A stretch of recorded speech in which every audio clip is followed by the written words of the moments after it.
Hey there, Helldivers. I'm coming at you with my unrequested opinion on the different stratagems in Helldivers 2. I'm bored right now, and I figured, hey, why not do something useful with my time and tell people what I think about the stratagems after I've played the game for an unhealthy amount of time in the first couple weeks since it has come out. Disclaimers: I have not personally used every single one of the stratagems on this list. I've definitely used most of them at this point, I believe. What I have done is personally use all, or been in game, right, with a squad that I've been playing with consistently and had all of them used at the very least in my presence. So I think after playing the harder difficulties for a while and seeing what other people are using and seeing what my friends have been using, I can at least steer you in the right direction as to what the current meta looks like, if you could call it that. So without further ado, let's get right into it. I will try and just make mention of how they do in bug matches, right? Fighting the Tyranids versus fighting the automatons, because some of these are much better at the former and not as good as the latter, and vice versa. So starting with the machine gun, the machine gun's pretty dang good. It's your basic bitch support weapon. It's solid. It's gonna it does wear out its usefulness, I would say, after you play it in the harder difficulties. It does. It is an excellent trash clearing stratagem weapon. It is very. It definitely loses a lot of its potency when you actually start playing on the higher difficulties and you start having to use it against things like rocket devastators and hulks and bile titans rather. I would say that on the lower difficulties, it's very good, very usable, and even on the later difficulties, if you are focusing entirely on just clearing out trash and killing the mobs that have lower HP and aren't as armored, still a very viable weapon. I think that even on the higher difficulties, it is certainly good to have still, right? You're not going to be griefing your team with it. Um, the mobility of the weapon is not amazing just because of the fact that you have to stop to reload, but I think that the offensive potential and high magazine size makes up for that, and I would say it's probably B tier. The Anti-Materiel Rifle. The Anti-Materiel Rifle is a very dopamine-heavy weapon. It's very fun to use. It's got a solid magazine. It allows for quick follow-up shots, so if you are somebody that likes to tap faces and heads, you're probably going to like this bad boy. I would say that the Anti-Materiel Rifle is A tier. It is very solid. It's very good in pretty much every mission type, even at the higher difficulties. The main weakness of it is that it simply lacks lethality when you start facing a ton of the heavily armored enemies, such as the Charger if you're fighting Terminids, or the different Hulk or tanks if you're fighting automatons.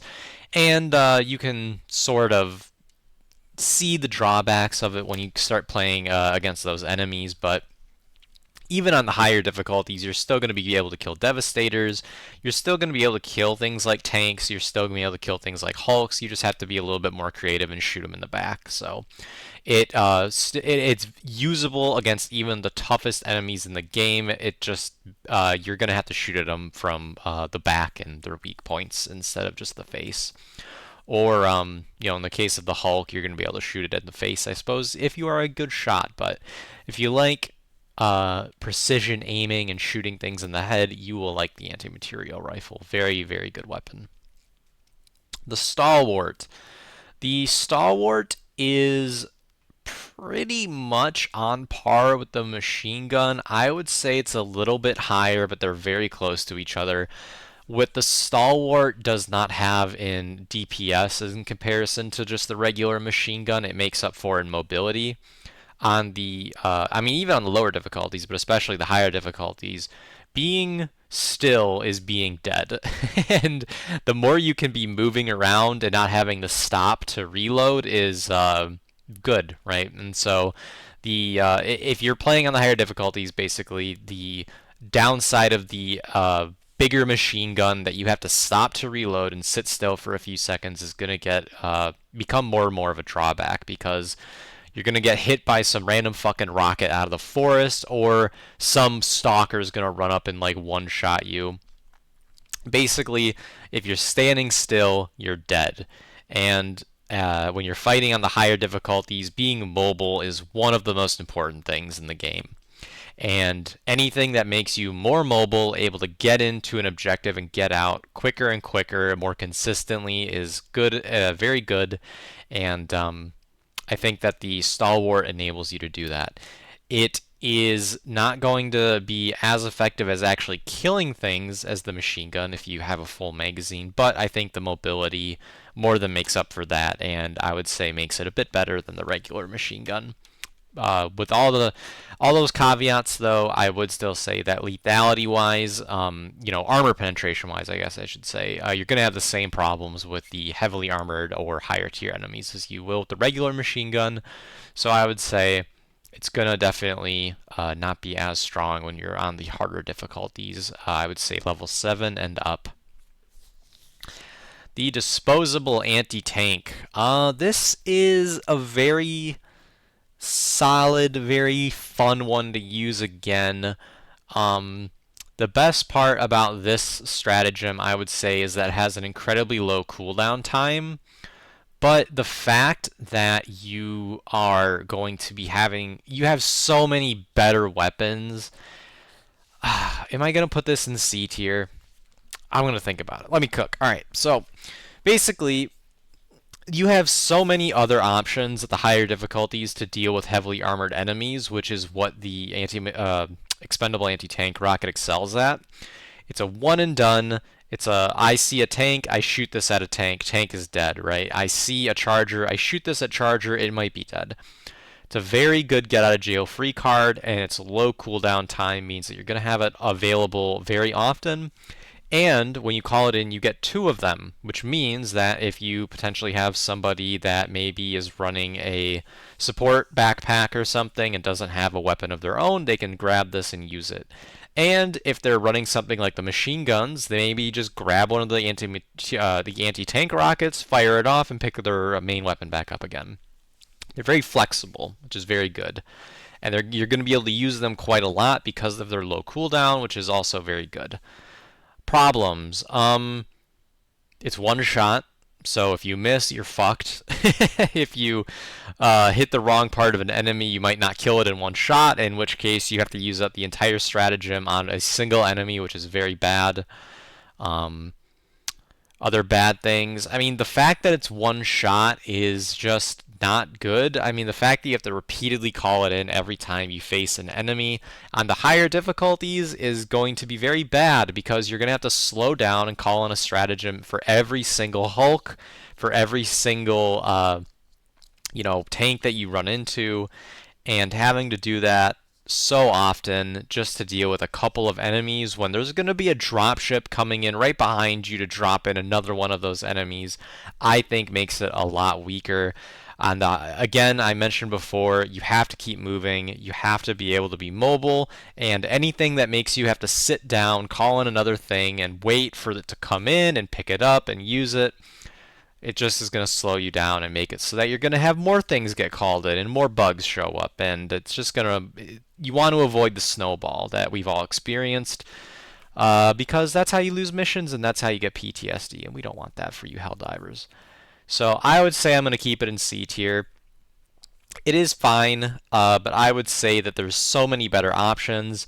If you're trying to take out tanks, I suppose I don't want to spoil myself, but there are other support weapons that are going to do a much better job of killing armored enemies, and they have actual magazines. They're not single shot, and so you can actually use them continually. So it's all right. On the lower difficulties, it serves its purpose as being a very easy to get, very cheap thing that you're going to unlock early on that you can use to kill things like chargers when they show up, to kill things like Hulks when they show up. But on the higher difficulties, you're not going to be running this. I mean, just straight up. Yeah. So, it's pretty good, but it's going to fall off a lot late game. Let's see. I'm gonna go straight to Where's the... Oh, no, this tier list has this all fucked up. Oh, I should have looked ahead of time. Oh, God. Oh, no. Anyways, Javelin. So, the Javelin is, Am I about to put the Javelin even lower than this? Okay, so the Javelin is also another one of these weapons that is...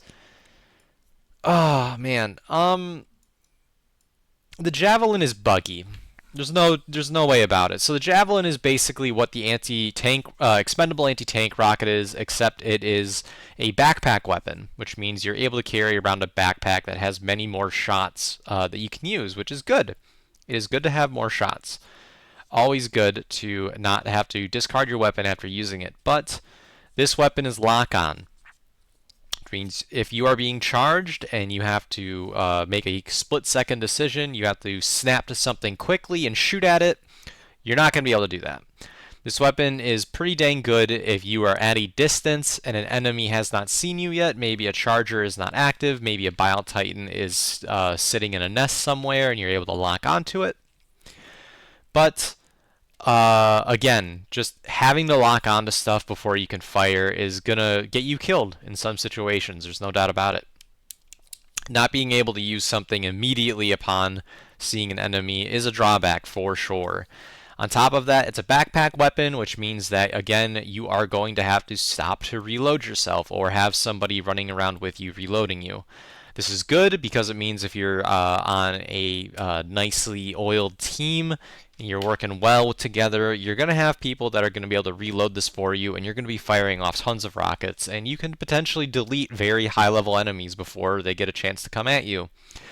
The problem is that if you don't have that situation, let's say you've been overrun, let's say that a bug breach has happened right on top of you and they are in your lines, everybody's running around, it's every man for themselves, and you're scrambling to survive. This happens a lot more often on the higher difficulties, and it means you have to be on your feet, it means you have to be moving quickly, it means you have to be killing enemies quickly and moving on to the next one. And this is not going to be able to do that. On top of the fact that you only get one shot before you have to reload, this weapon is buggy. And I don't mean that it is covered in terminated guts. No, what I mean is that for whatever reason, and I don't know if this is intentional to try and make the weapon maybe a little less good as it might otherwise be, but there are some angles that the Javelin just does not seem to lock on at. I've had it happen to me numerous times using the Javelin where I am on a elevated terrain piece and I'm trying to aim down at something, say a charger that is in the distance, and it's a lock-on weapon, so you have to wait. Oh, it's not locking on. Why isn't it detecting the enemy? I don't know. I just have to stand there aiming at it like an asshole, waiting for the weapon to decide to work. And that's not good. I don't like that. And it seems to me that what might be happening is if there is any object in your cone of detection for the lock-on, it seems to block it. And if you use this weapon often, I think that you'll probably know what I'm talking about. There just seems to be some angles in some situations which this weapon just does not like to work. And because of that, I do not think it is very good. I think it is okay. It is it's fine. The fact that you are able to get multiple shots is quite good. The fact that you're able to lock onto targets, so potentially if they're moving and they're a harder shot, that could also be very useful. However, the weapon is going to be aiming on its own, so if you're trying to hit a weak point or something with your missile, well, you don't really have any option. You just have to aim and fire. So it's okay. I don't think it's great. I don't think it's something I would run, and I don't see anybody else running it just because it's kind of clunky, doesn't feel too good, and the fact that you are not able to really use it while you're being chased around and mauled is quite the drawback. So I'm going to leave it in C tier. The Flamethrower. Wow, this weapon is fucking garbage. This weapon is something that the only time you'll ever use the Flamethrower is when you pick it up for the first time before you have anything else unlocked when you're a new player. If you're a new player to the game and you find a minor point of interest that has a flamethrower spawned in, you pick it up, you shoot it for a couple seconds, you go, it's okay, I guess, I don't know. And then you drop it for your machine gun that you were waiting for the cooldown to end, and then you never pick it up again. That's basically how the flamethrower works. The flamethrower. If the flamethrower caused enemies to get stunned, or if any of you have played Deep Rock Galactic, which I imagine a lot of you have, Rock and Stone, the flamethrower in that game has a fear effect where when you blast enemies, they run away in a random direction, right? They don't like getting hit with the flame, they try to avoid you. If this game had something like that, I think it could be a lot more viable. But as it stands, all you're going to end up doing is making enemies on fire and then making yourself on fire because they keep running straight at you and you have to keep aiming closer and closer to yourself, and the splash effect from the flamethrower is just going to end up lighting yourself and your teammates on fire.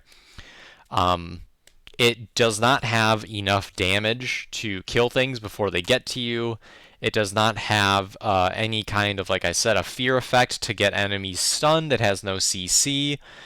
The only thing I could see the flamethrower being used for is potentially shooting at the ground to make barriers of dot damage for if you're running away, in the same way that you would use Napalm Strike. Problem being, this does not deal nearly as much damage as the Napalm Strike. It does not have nearly as much area of effect as the Napalm Strike, and it's taking up your support weapon slot, which is very important. I do not know why you would run the flamethrower. I think it is trash, but at the very least, you aren't going to be hardcore griefing your team with it, so I guess it's okay in that sense. So I'm going to put it in the D tier. It's really bad. Nobody's going to run it. It's just terrible. And you might be asking yourself, dude, you fucking hate this thing. Why is it in D tier? Just slap it in F tier where it belongs. And what I'm going to say to that is F tier is reserved for the things that not only are fucking trash, but also grief your team actively as you're using them. We'll get to those. So yeah, flamethrower bad, don't use it. Oh boy, we're getting our first S tier, the Autocannon, my personal favorite stratagem weapon in the game. The Autocannon will make you feel like a Greek god. It will make you feel like a Herculean legend slaying robots and bugs alike. This thing fucking slaps. And I am about to explain to you exactly why that is. Number one, it is multi-shot. You do not have to reload after every single shot with this weapon. You have, I believe, 10 rounds in a technically it's the magazine, but you feed it with clips. I'm sorry, I will try to keep this straight. You have an internal magazine, you have 10 shots, bang, bang, bang, bang, bang, bang, bang, bang. You don't have to, what you have to do is reload the weapon via 5-round clips. And what that means is that this weapon is going to have to, you're going to have to stop to reload this bad boy. But the good part is that you slap one clip in, you get 5 more shots, you're good to go again for a little while. What this weapon does is it has armor piercing, which means that this weapon is very good at the hardest difficulties when you're getting tons of enemies running at you all the time. It's extremely good against chargers, it's extremely good against hulks, it's extremely good against devastators, it's extremely good against automatons in general. Scoutwalkers, this bad boy one-shots. Devastators, if you can land headshots or at least like in the head area and the torso, it's a 2-shot, potentially a 1-shot. If you can land perfect headshots, this thing will 2-shot a Hulk from the front. It's just cracked. It's a 3-shot to a tank if you're hitting it in the weak point. It has enough damage where you can destroy objectives. You can 1-shot the side objective for the broadcast tower. You can just shoot it with the autocannon and it dies. You don't need to waste time calling in a cluster strike or a precision strike. You can just shoot it once with the autocannon. It destroys the entire tower. It's cracked. On top of that, it has AoE. So if you just want to spray this into a bug swarm or spray it into a robot patrol, shoot the ground under stuff and you'll get like 4 kills a shot. It's crazy. It does as much damage as a grenade, except you get 5 of them per clip. It's crazy. It's a backpack weapon as well, which means that if you have a teammate working with you, you can feed this thing like a machine gun and just have a beam of death that you're able to destroy everything within the game, practically. So good. I cannot describe enough how good this weapon feels to use. You will rack up so many kills so quickly with this weapon. And on top of all of that, it's pretty mobile. I mean, the fact that you don't have to reload after every shot means that you're able to keep on the move. Yes, you do have to stop to put in the clips, but with some good management, you're going to be able to shoot off enough rounds to kill a couple of high-level enemies that are very dangerous, pop back into cover, reload, and pop back out again very quickly. So the mobility nerf that this weapon has by being a backpack weapon, that is not so bad. I think the lethality of it more than makes up for it.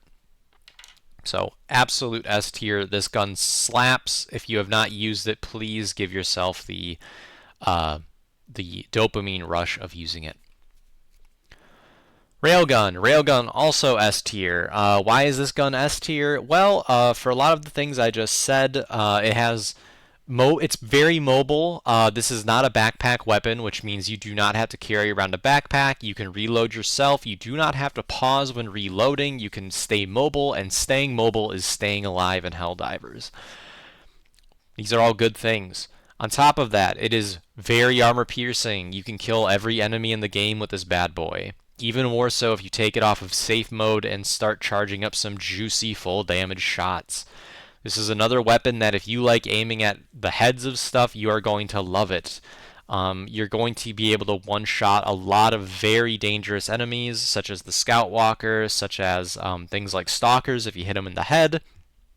You're going to be able to just kill a lot of things that you would not be able to quickly with a lot of the other weapons, and that alone makes it very good on the higher difficulties because you're going to be facing more and more of the higher up enemies that are more and more dangerous. So for all those reasons, the Railgun is S tier, and what makes it different from the Autocannon is that you only get one shot before you have to reload, which is going to be very annoying, and you're going to run into a lot of times where you think you have a round loaded and you actually don't. You have to stop and reload yourself. The good thing is that you can keep running around while you reload, but the fact is that it's a bit clunky to use, more so than the Autocannon, I feel, just because it's a single shot weapon. Benefits are that it is a lot easier to hit things at long distance because it is it just feels more like a sniper rifle, honestly, without a zoomed in scope. So if you like long distance shooting, this might be more your style. But it doesn't have any AoE damage. There's no explosive effect with this weapon, so it is very much a single target weapon. If you like shooting at single targets, like taking out high value enemies very quickly, this is a very good option. Additionally, if you like running a backpack, such as a supply backpack, or a guardian dog, or the shield backpack, this is something you can actually use with that, as opposed to the autocannon, which you cannot unless you have somebody else carrying your rounds for you. So, very solid. It's very good. I mean, it's an S tier. It's incredibly good.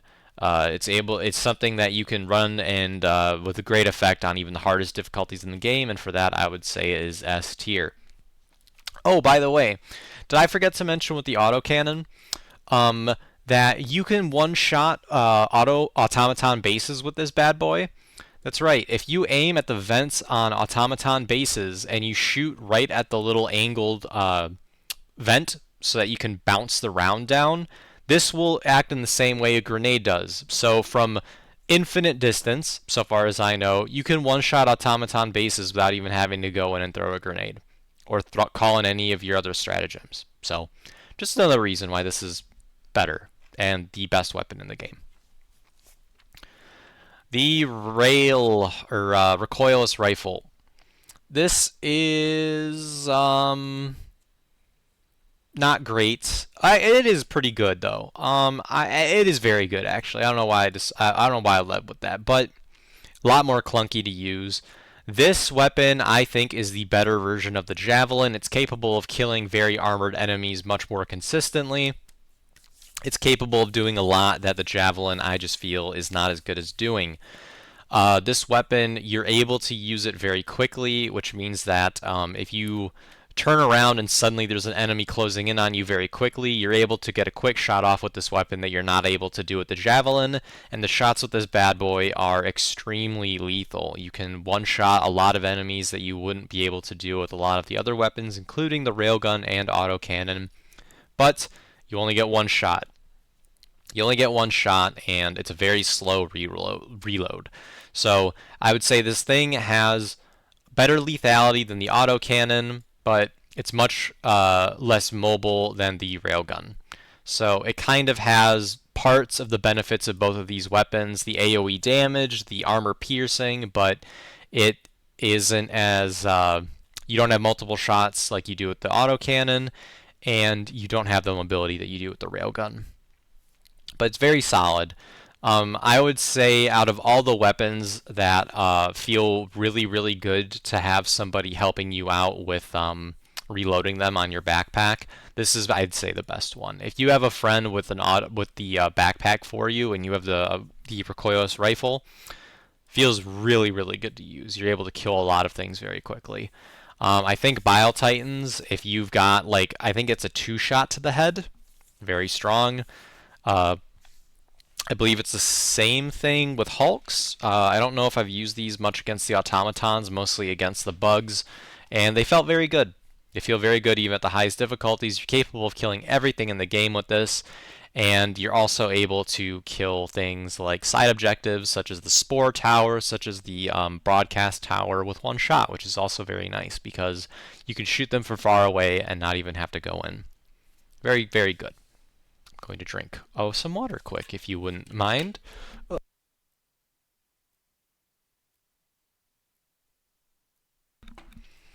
Okay, moving on. The Arc Thrower. The Arc Thrower is probably, if you thought I was hard on the fucking Flamethrower, wait until we get to this bad boy. So, the Arc Thrower. The Arc Thrower seems to not do a ton of damage to anything other than your teammates. This thing, this thing is such a fucking griefing machine. Oh my god. So what this weapon does is it will jump and arc, as you might guess from the name, to multiple enemies. If you ever played Call of Duty Nazi Zombies, it's a lot like the Wunderwaffe. And whereas the Wunderwaffen, it's been a while, was very good, this thing fucking sucks because it can hit your teammates. So basically what will end up happening is, well, you'll have, let's say, a bunch of bugs overrun your position. You're fighting at the evacuation point. Maybe some automatons dropped it on top of you. Oh no, there's an enemy right next to me. I shoot it with the arc cannon. Oh good, it arced to another enemy. That's 2 things I'm killing in one shot. Awesome. Oh no, my teammate was standing at a 90-degree angle 10 feet away, and my teammate's dead too. So, this thing is just garbo. I don't know why you would run this when you have so many other better options.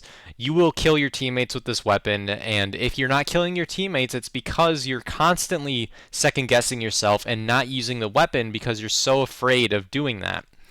And so you just don't end up using it. The benefits are that it is, again, it's very mobile. This is not a backpack weapon, so you're able to use it, you're able to use it by yourself, but it doesn't do a ton of damage. It doesn't seem to be any more useful against automatons, even though it's an electrical weapon. It doesn't have a lot of stopping power. It doesn't seem to have a huge CC effect, if any, which might make it better. And the threat it poses to your team makes it actively detrimental to your team to use, which is why it is an F tier. On top of not seeing why you would run it, it is also actively going to kill your teammates. So, no benefit, and it has actual non-benefits, right? It's going to hurt you and not help you. So, absolute F tier. The grenade launcher. The grenade launcher is extremely good on bug missions. Being able to run around and get one-shots into the breaches, right? The holes that you have to seal up, the bug holes, is very strong. again, being mobile is being efficient, is being alive in this game. And what this will let you do is run in and take out hives very quickly. And that alone makes it very solid. On top of that, it is a single person weapon. You do not have to worry about a backpack slowing down your reload. You do not have to worry about somebody else coordinating with you. This is a weapon that allows you to go off on your own and take out hives like a one-man army. It's also very good, as you might expect, at taking out groups of shitty enemies because it has a nice AoE effect to it, which means it's also pretty good at taking out automaton patrols. And if you're a decent shot, you can also bounce the grenades into the vents of the automaton factories to kill those. It's just not a fantastic weapon in situations where you're fighting a lot of beefy enemies. This is another good trash clearing weapon, but it's not fantastic at a lot of other things. You're not going to be able to kill tanks with this. You're not killing Hulks with this. You're not killing Chargers. You're not killing Bile Titans. This is in the same way that the machine guns are a trash clearing weapon through and through, but I would say that since it has a lot of utility with being able to do things like take out bug holes and bases, makes it a lot more friendly to being on the move and taking out objectives quickly before you start having the enemy snowball against you. So, not bad. By any means, a very solid choice. I would say give it a try and see how you like it. Laser cannon. The laser cannon is interesting. I wish it was better than it was.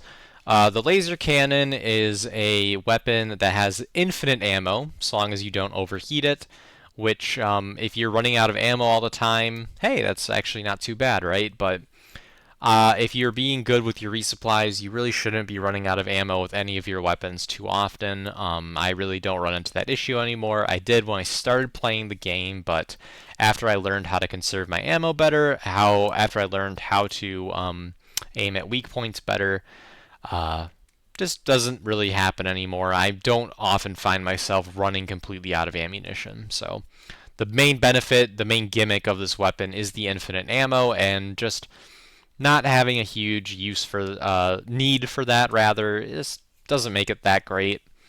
It doesn't have a ton of stopping power. You're going to have to hold it on things. It's a laser, basically, so you can think of it almost like if you've ever played Halo, the Forerunner Guardians, those little beam bitches that kind of just blast you. They don't insta-kill you. They just kind of hold the beam on you and you slowly die. This is much the same thing. It's not going to be great against enemies with a lot of HP, which, again, if you're playing on the higher difficulties, you're going to be running into more and more things like that. And the entire time that you're aiming this thing at a higher HP enemy, you're going to have to basically be standing still firing it, which means you're going to get hit with rockets. It means that hunters are going to jump you, stalkers are going to jump you, chargers are going to charge you. It just means you're going to be getting killed. It doesn't have any utility to it. You can't take out bases or bug holes. You can't destroy objectives as far as I know, so it just doesn't have a lot of utility. It doesn't have a lot of damage, but you're not going to be actively killing your team. And the infinite ammo is nice. So I'd say that it doesn't have the usefulness of either of these weapons, but it's not actively going to harm you, really. So not bad, but also just very mediocre. So bottom of C tier. Okay, unless I am not seeing something, that is the all of the stratagem weapons taken care of. So, hey, we're almost a third of the way there, almost a quarter of the way there. I don't know, there's a lot more stratagems than I was thinking. Getting on to the bombardment orbitals. I don't know why the precision strike is sitting here. So, we'll start with the first one you get. The Precision Strike, the Orbital Precision Strike, very solid. Honestly, it's very good. I guess what likelihood of running these. So I'm gonna slap this bad boy in the top of B tier for right now, I think. So the Orbital Precision Strike is the first orbital stratagem you're gonna get in the game. Basically what it is just an artillery round that your ship is firing that has a nice big explosive effect to it. It arrives quickly, which means you're going to be able to hit big enemies with it with relative ease. I'd say that if you're fighting chargers, ain't no way you're hitting it with a precision strike 9 times out of 10, unless it's bugged out and standing still, or it's in a static field or something. But if you're hitting something like a Bile Titan, you're going to be able to hit it relatively consistently with the precision strike. Things like tanks, you're going to be able to hit with the precision strike. So it's very good at taking out big enemies, so long as they're a little on the slow side. It also has a tremendous amount of utility because you're able to use it to destroy things like automaton bases. You're able to use it to clear out plenty of objectives, such as spore towers, such as illegal broadcasts, such as destroying the drop ships, the automaton bases. Just being able to, just having a big explosive effect is going to help you in a lot of circumstances because it is much faster if you are running around trying not to die to call in a 3-arrow stratagem than trying to call in a hell bomb to destroy something like the research base, for example. So, very solid. It is it's also got a pretty low cooldown, so you're going to be able to call it in all the time. It has infinite uses so long it's off cooldown, so very malleable to your playstyle. You're going to be able to use it all the time. You're going to have it off cooldown more often than not, and it's honestly very useful even into the late game, so very solid. In addition, if you are on a map with the effect that scrambles your stratagems, so it's a random one, having this is extremely nice because what this means is that basically what that effect does on the planet is it means that once you enter in the code for a stratagem, you're going to get a random stratagem. So let's say you're running 4 orbital strikes. Let's say I enter in the precision strikes, I think it's a side down on the arrows. Well, that's only 3 arrows, but what 3 arrows can do is get you your cluster munitions, right? Maybe it gets you your orbital laser, maybe it gets you your orbital railcannon. So it's very nice to have this shortest, I believe it's the shortest one in the game at only 3 arrows to call in.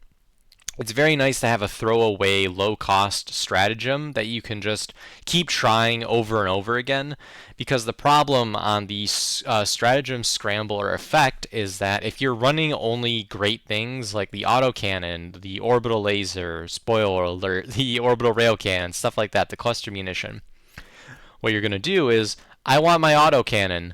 Oh no, I got my cluster munition. I want my autocannon. Oh no, I got my 500 kilogram bomb. Oh no, I want my autocannon. I got my other bullshit.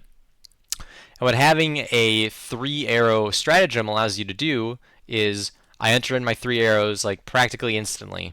Oh, I got my autocannon. Damn. I wanted my cluster munitions. Okay. I cancel it out. I do the 3 again. Oh no, I got my 500 kilogram bomb. Do it again. Oh, I got my cluster munition this time. So what this, having a 3-arrow stratagem allows you to do is basically nullify the effect of that entire strategy or effect on the planet. So you can just very quickly cycle through all your stratagems until you get to the one you want, which is very nice on those missions. So it's got a lot of base utility, it's got a counter utility to the effects, and on top of that, it does a lot of damage and it has a low cooldown. So just all around very solid, but I would say that it is going to struggle killing some of the best enemies in the game. I'm going to move it into A tier. Fuck it. I'm talking it up so much. It's also got it's very easy to dodge. It doesn't come in so quickly that you're going to be killing your teammates with this a whole lot, so just all around really solid. Gatling Barrage. The Gatling Barrage is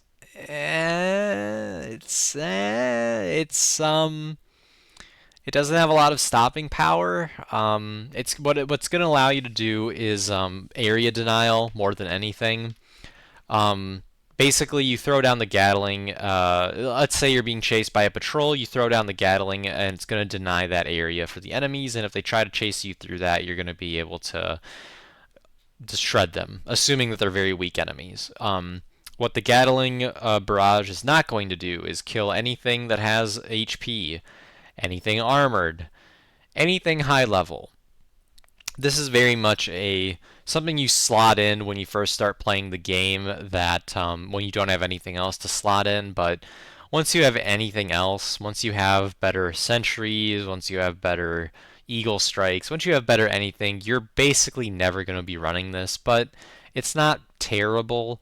It is fairly good against the basic enemies in the game.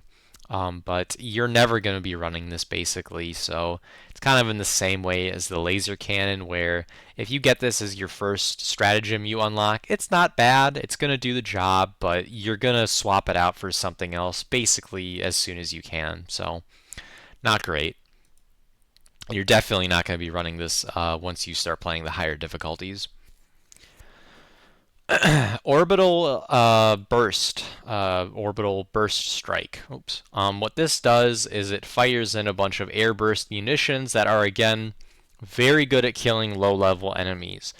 It certainly has more stopping power than the Gatling Barrage. It's a lot better at killing out groups of enemies. This is an area denial. This is, I see a patrol, I want that patrol to be dead. And it's not bad at that, honestly. It's pretty good. But it's got a longer cooldown than something like the Orbital Strike, I believe, and it's not as good at taking out armored enemies. But it is a very small AOE, relatively speaking. So if you see a patrol, you can call this in. Boom, patrol is dead, assuming that there's not any big enemies in it, which is pretty solid, right? It's going to keep you on the move. It's going to keep you alive in that sense. But again, it just falls off on the higher difficulties. Not being able to kill a lot of the higher up enemies is going to lower it a lot. But on the other hand, it's not bad. It's not bad at all. I'd say it's very solid. But ultimately, you're I don't think going to be running it that often. But if you just want something to kill patrols, it's not bad. Kill out bases, it's not bad. It's okay. Firmly okay. Let's see here. It's going to take me a minute to actually remember what all these do. I believe this is the 380 and this is, yeah, okay. So I'm going to do this one first. Walking Barrage. Actually, no, never mind. I'm going to do the bad ones first. So this is the 120mm HE Barrage. D tier. This thing fucking sucks. So the 120mm HE Barrage, why does this thing suck? So, number one, so brief description of what this does. What this does is it basically calls in intermittent high explosive artillery strikes in a big area. So what that means is that you're not going to hit shit, because this is not the precision strike. You're not hitting one enemy. This is area denial, except it has such a big area that chances are you're not going to hit what you're trying to aim at. This stratagem was recently free to use for everybody. This was just one of the given ones that everybody had access to, and everybody said, fuck this thing, it's so hard to use, I can't get 50 kills with it to get my 10k, like, it sucks. So the thing that I think that they intend you to use this for maybe is clearing out bases before you run in. But the problem is that it goes on for it's so inaccurate, so you're not going to be killing like automaton factories with this, because the artillery strike needs to land right on the base to have any effect on it, and it's just not gonna happen. It's got such a big radius, so it's ineffective as area denial if you're running away from like a horde, right? You've got a bunch of things chasing you. This will probably pick off a few enemies, but it's so inaccurate that it's just not going to hit anything. It's bad for killing bases because it's not going to hit what you need it to hit, because you need direct strikes to kill those. And on top of that, it's got a really fucking long code that you have to enter in. So it's a pain in the ass to enter in. It doesn't deal a lot of damage. You're not going to be killing anything with this. And on top of that, it's really bad at staying mobile, because what this is going to do is, let's say you want to use it to kill a base. So you throw this into the center of the base, and now for like 15 seconds, none of your teammates can safely run into that base to kill factories or to close bug nests because there's still artillery rounds falling in randomly. So it basically is a way to say, hey, you know that base that we're trying to assault right now? Well, now there's a random chance any of you are going to just instantly die and probably not kill any of the enemies that are actually trying to kill you. So it's just terrible. But at the very least, like, it's not absolutely F tier just because it's not as hardcore griefing. Like, if you just want to bring this to throw behind you when you're running away from stuff, like it's trash. Like, there's so many other things you could call in, but it's fucking garbage. It's basically F tier, but the only reason it's not an F tier is because of what we're about to talk about next. This is, in my opinion, the worst stratagem in the entire game. If you are running a griefing build, this is a must-have in that. This is the 380mm HE Barrage, and if all of my complaints about how fucking inaccurate this piece of shit was are you got tired of hearing all that, oh boy, you're about to hate me even more. This thing has an even bigger radius than this piece of garbage, which means you're going to hit even fewer things with it, and it means that you're going to be even less effective. It's less effective at area denial, and all the things I said about how this doesn't actually impact any of the things you want it to, this is even worse. So what if the AoE is bigger? It has to hit things directly if you want to destroy automaton factories. It has to hit things directly if you want to close bug holes. So what do you use this for? I mean, I'm honestly asking, what are you supposed to use these stratagems on? They're inaccurate as hell, which means that you can't, like, let's say you're trying to evacuate, you can't call these in anywhere near you because of how big their call-in radius is. So if you try to just throw this at the same radius that you might like a precision strike or a cluster munition are, you're going to be getting 380mm shells dropped on top of you. So, like, the clip in the stratagem menu that, like, when you're buying this garbage is, what it shows you is throwing this in the center of a base. Let's say you're assaulting a heavy automaton outpost. Okay, maybe you throw this in the center and you just let it slowly clear out as many things as possible from the base before you then run in. Okay, well, in order to do that, you're going to have to run in deep enough past the defenses of the automaton base to manage to land the call-in for this attack in the center. Okay, fair enough, I guess. On top of that, though, you're going to have to then run back out of the automaton base because this AoE is going to take up the entire base, so if you stay in it, you're probably going to die.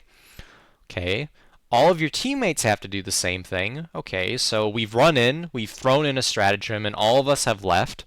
We now have to wait the 5 seconds for it to call in, and like the 15 to 20 seconds for all the shells to land, so we know that we're not going to die. Okay, so we've just wasted like 30 seconds. No enemies are dead, because this missed everything. Maybe it killed like 4 things. Okay. Oh, it didn't kill any of the automaton factories we actually want to kill. Cool. Okay. So we've wasted a bunch of time. We've not killed anything. We've not destroyed any of our objectives. All we've done is allowed the enemy more time to snowball, more time for higher level enemies to call in, more time to get surrounded. Why would you run any of these? I don't understand. I do not understand. On top of all of these negatives, on top of slowing you down, on top of killing your teammates, on top of not killing any enemies, it's got a really long fucking code that you have to put in. The code for this is absurd. It's probably tied for the longest in the game. So, absolutely tragic. I do not know why you would run this. I can't think of a single situation where it would be good. And on top of that, it's just going to fucking kill your teammates. That's the only thing it ever seems to hit are other Helldivers. So, if you want the award for least democratic teammate, bring this thing. But it is trash. I do not know why you would ever run this. The walking barrage. All of the things I complained about, the inaccuracy, the friendly fire, don't necessarily apply to this. What this does is it calls in a string of artillery rounds in a straight line in front of you. This is already way better than these two pieces of garbage because you're not going to be accidentally killing people. You actually know where the artillery shells are going to land, and on top of that, you can actually advance with them if you're moving slow enough. So this allows you to be mobile, it allows you to not kill your teammates, it allows you to do a lot of stuff that the other things don't. It's going to allow you, if you need to actually use this to kill an automaton factory, you can do that. If you need to use this to kill a tank, you're going to be able to do that much more consistently. It's a lot more usable, honestly, but it's just it's not as good at clearing out things as some of the other future things we're going to talk about. The fact that you need to hit things like tanks or hulks or biotitans directly with the shell to kill them, and there is some dispersion on these shells. They're a lot more controllable than these, but they're not fantastic. But the fact that you can actively use this to advance into a hive, to advance into an automaton base, means it's way more usable and actually has some utility. It's still got a long cooldown. It's still not fantastic, but it does have utility. It is actually going to hit things, so it's not bad. But I wouldn't say it's great either. I'd say that there's a lot of other things that are going to be much more effective at clearing out massive amounts of enemies and allowing you to advance. So, not bad, but certainly not great either. Holy fuck, I don't know how Otstarva does this for 10 hours. Sorry, my throat's dying. Orbital Laser. S tier. What this bad boy does is it allows you to basically have a fire and forget auto-targeting single target damage effect that will basically, when you throw in the laser, it will immediately target the highest level enemy near where you called it in. It will kill it, and then it will automatically move on to the next unit. And it does this for 20 or so seconds before it goes away. This is very good because this laser is able to kill even the highest level enemies in the game. Biotitans will not be killed by the orbital laser, but it will leave it with like 2 HP, where one shot with the railgun, a couple shots with the autocannon will be able to kill it. So it's effectively going to be able to kill even the most dangerous enemies in the game with one use. Very good. On top of that, it auto targets, so you do not need to worry about firing and forget. It's fire and forget, right? You call this in, you can go and start killing other things, and you don't have to worry about what this is doing. It's just going to automatically go and clear out a huge area for you. On top of that, though, this thing targets stationary objectives too.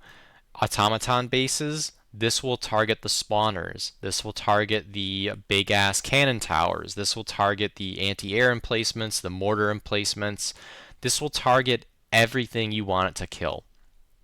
You can literally call in an orbital laser on the outskirts of a heavy automaton outpost, and more often than not, it will clear out the entire outpost for you, fabrication, bases, and all. So fucking good. On top of that, it's a very tight beam, so you're not going to kill friendlies with this too often. It's got a very visible thing as to where it is and where it's going, so it's a very low risk in terms of killing teammates. It's literally targeting enemies exactly, so everybody can see where it's going. You know that as long as you're not on top of an enemy, it's not going to target you. The only risk that you really run with this is that if this runs out of things to target, let's say you're in an extraction point and you've called this in on the north side. If the laser kills in every enemy on the north side and the only other enemies remaining around you are on the south, the laser will drag its ass across the extraction point and potentially kill you on its way to the south side. This sounds like it might be bad, but it really does not happen very often. The laser does not move fast enough to catch you off guard unless you really don't have any situational awareness. I don't know if I've ever killed a friendly with a laser. I think I might have once when the laser was attacking a charger and the charger was going after one of my teammates, but very rare. This thing is the laser slaps against automatons. Like I said, it's basically a cash in this stratagem and destroy an entire base for free. It targets things like the drop ships. targets other objectives. So you call this in on a mortar outpost, it destroys the entire outpost, enemies and objectives included. Call it in on a heavy outpost, it destroys the spawners, the objective, the enemies, everything. It's just so good. The only downside to it really is that you only get 3 uses of it per mission, but so long as you're not getting bogged down, you really don't need more than 3 uses of it per mission. It's got a big enough cooldown where you're only going to really be able to call it in once every 5 minutes, I think. So um, it's not bad at all. The only drawback for this is not bad at all. I would say that in almost every high level match you play, you're going to have most, if not all, people running the Orbital Laser. It's just really, really strong. In fact, am I going to put it up higher than the Railgun? I think I am. The fact that you can just kill an entire heavy automaton outpost with one stratagem is fucking insane. The fact that this will kill even the highest level enemies in the game on its own is insane. I mean, it's just so nice. So good. Let's see, the heavy Railcannon. So what this is you can imagine this as a sniper rifle from your ship that just kills one enemy near where you call it in. So this is just ultimate single target removal. That's pretty good.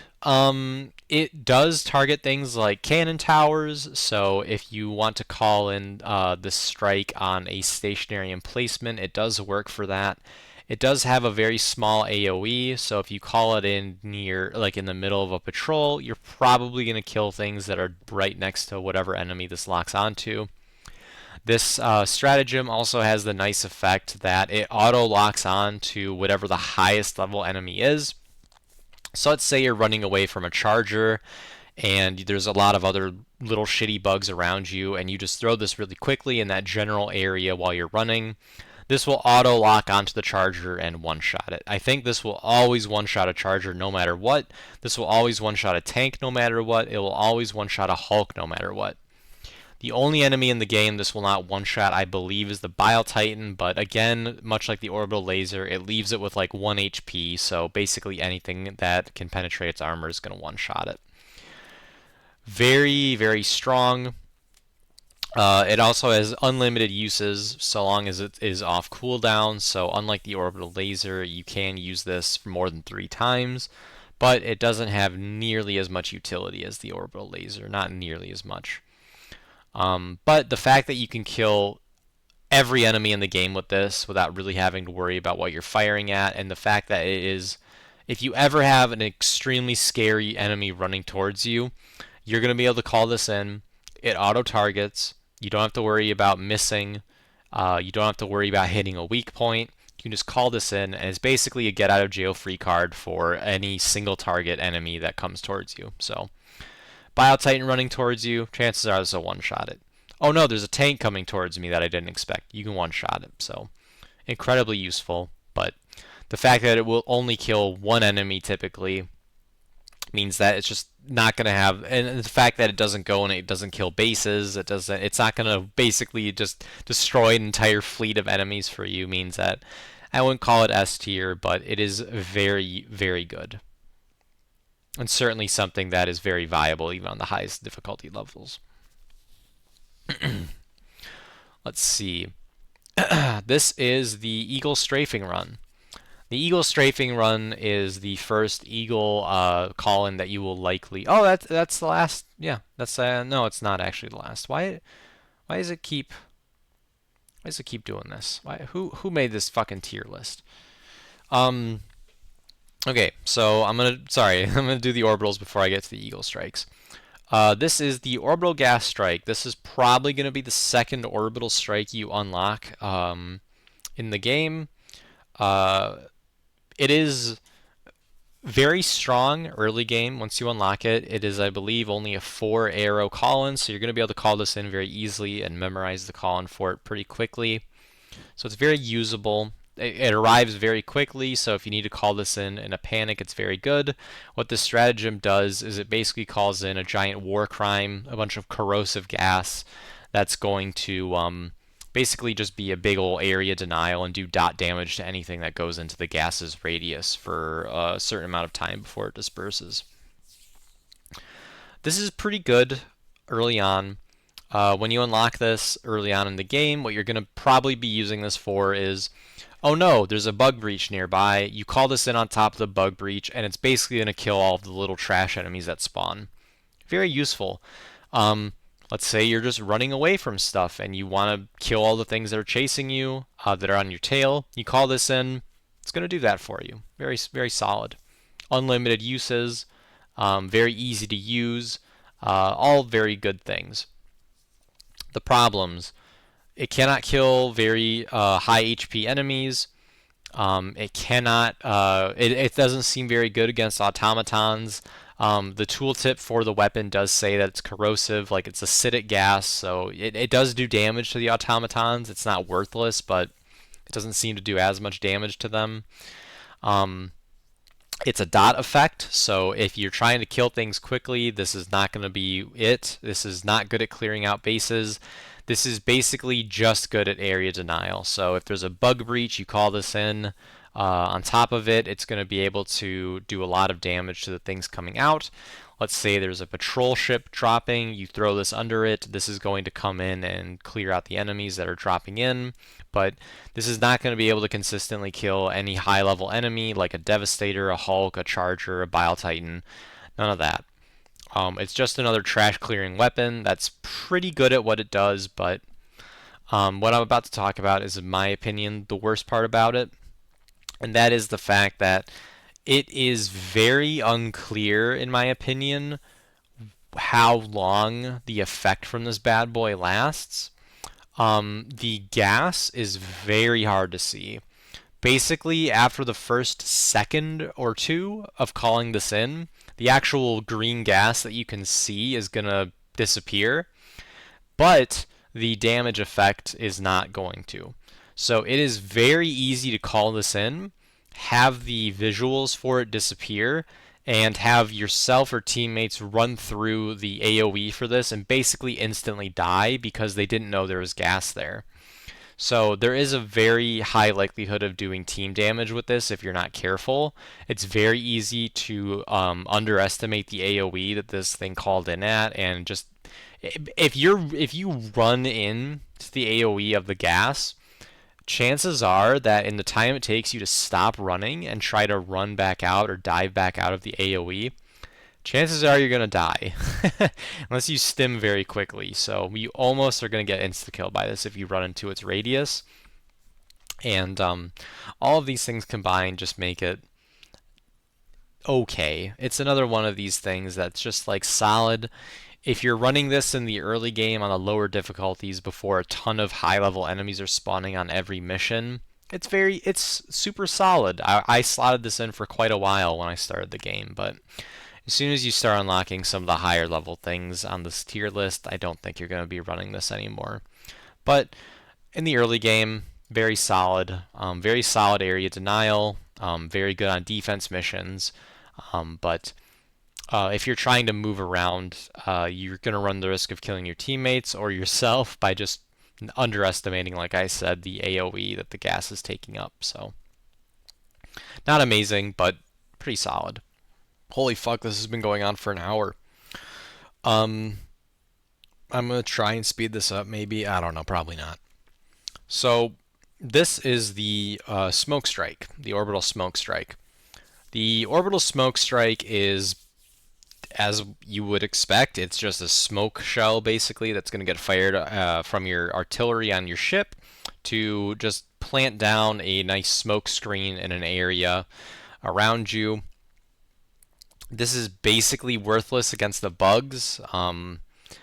This can help break aggro on bugs, but it's not consistent. Chances are they're just going to see you a second later and come in and attack you again.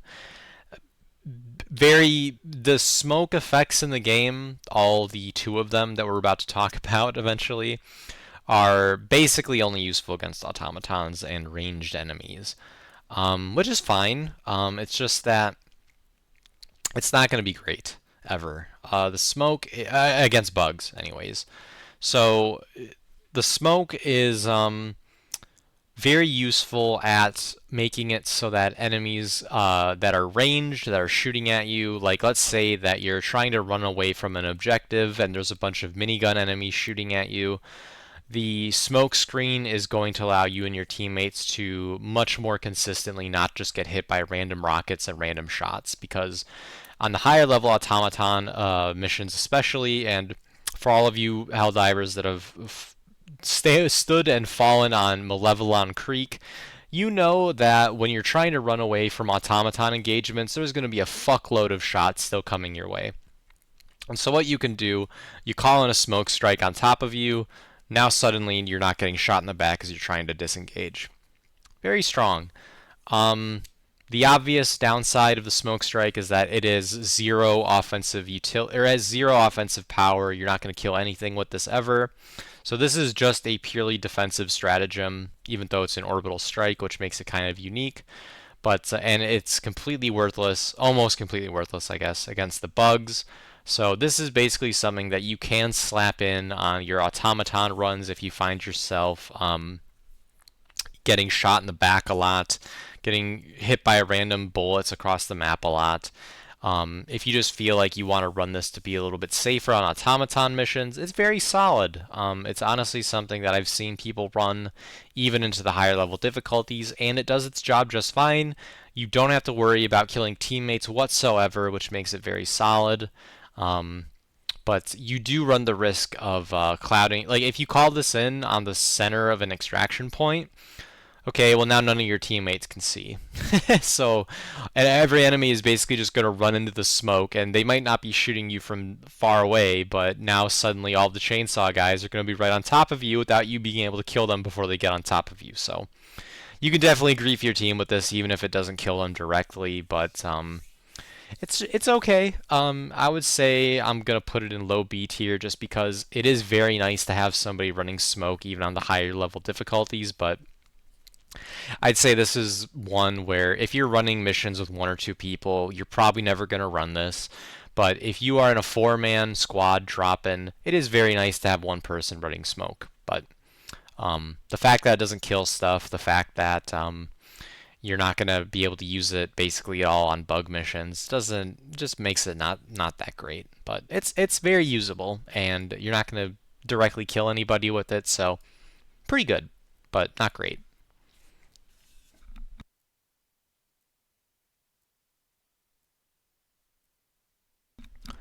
Oh my god. Let's see.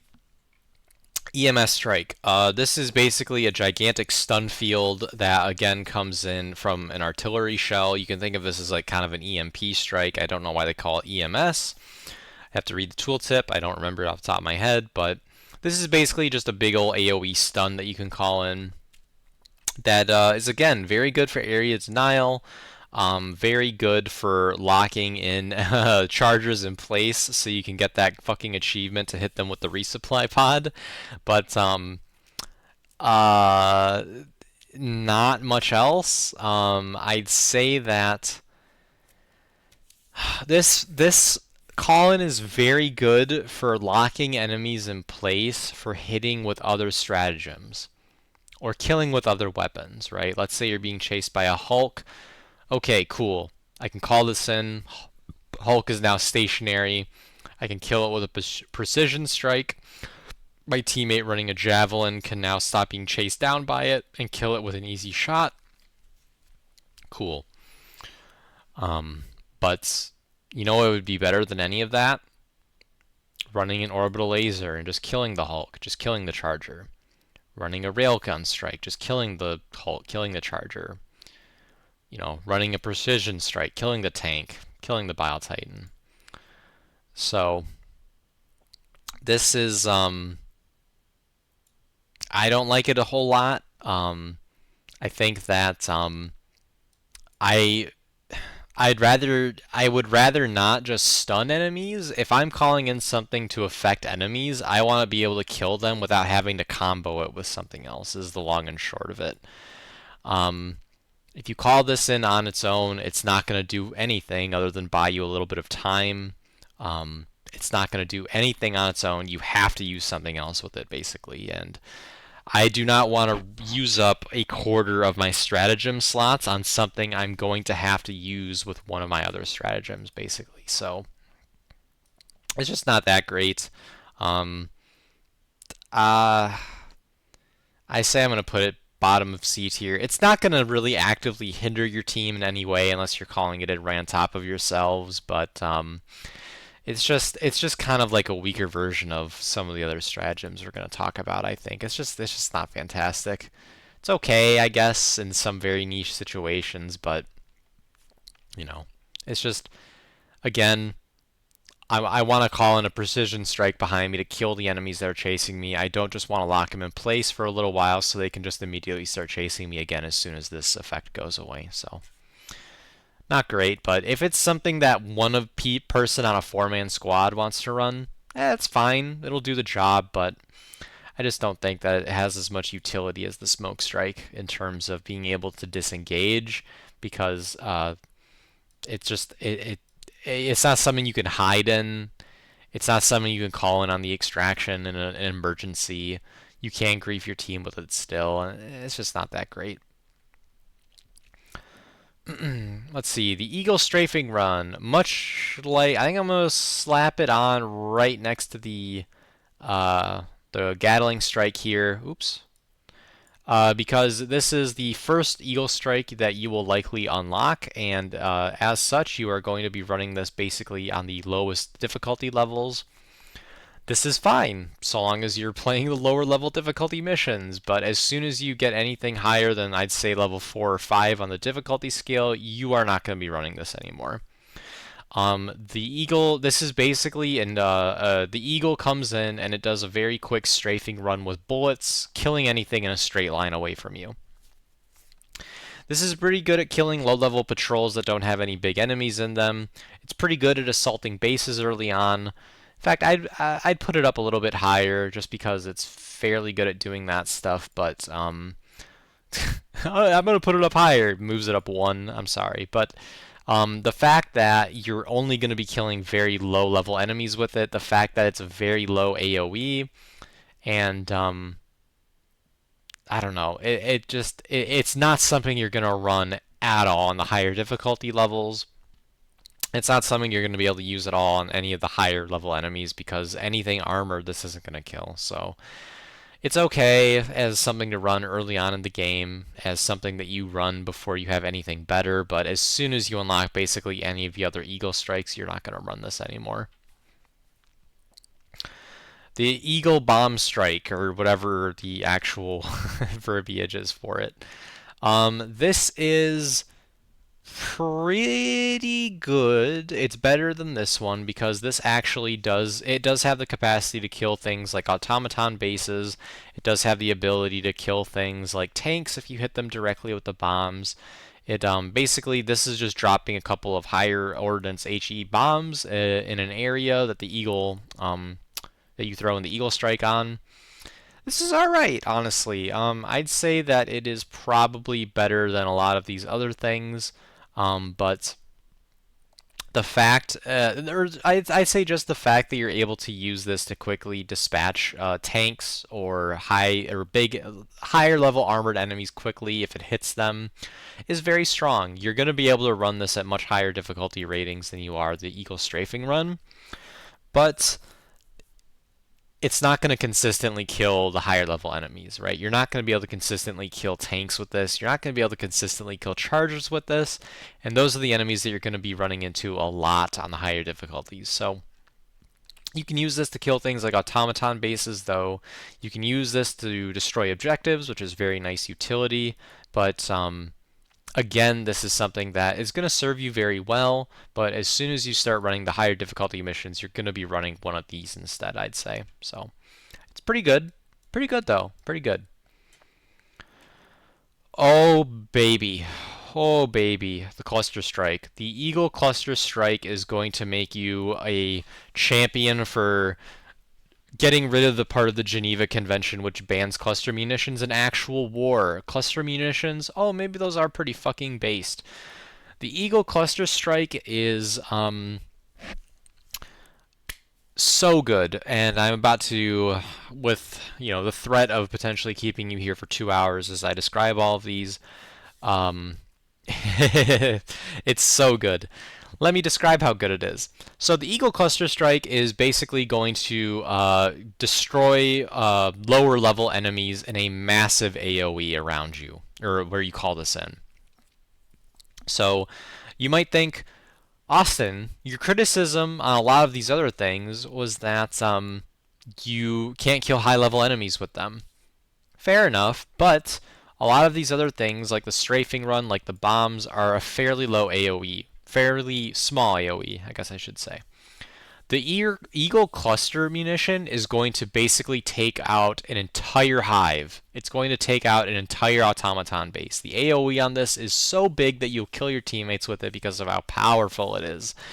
It is extreme. I would say it is the best stratagem for trash clearing in the game without a debate. It is not going to kill tanks. It is not going to kill Hulks or Chargers or Bile Titans, but this is a fantastic stratagem to run if you just want one stratagem dedicated to clearing a patrol, a base, a huge cluster of enemies that run up on you. This can kill the entire thing very quickly because the low call-in time of the Eagle means that you throw this at a spot, 2 seconds later, everything there is gone, assuming that it's just a patrol. So if you run into a patrol, you can throw in a cluster strike, kills every single low-level enemy before they have a chance to call in reinforcements. Super useful. And the fact that it comes in 2 seconds after you call it in means that what you can do is just throw this ahead of your squad. Everybody crouches down or prones. 2 seconds later, an Eagle Strike comes in and it clears out every enemy at, let's say, a bug hive. Boom! Every low-level enemy is dead. You have a window now to run in and destroy all of the bug holes before anything respawns. So this is incredibly good on the attack. And what that means is that your team can be extremely mobile while also killing huge amounts of enemies. So this is very useful at low-level and high-level missions, at base assaults and objective assaults, which makes it super duper good.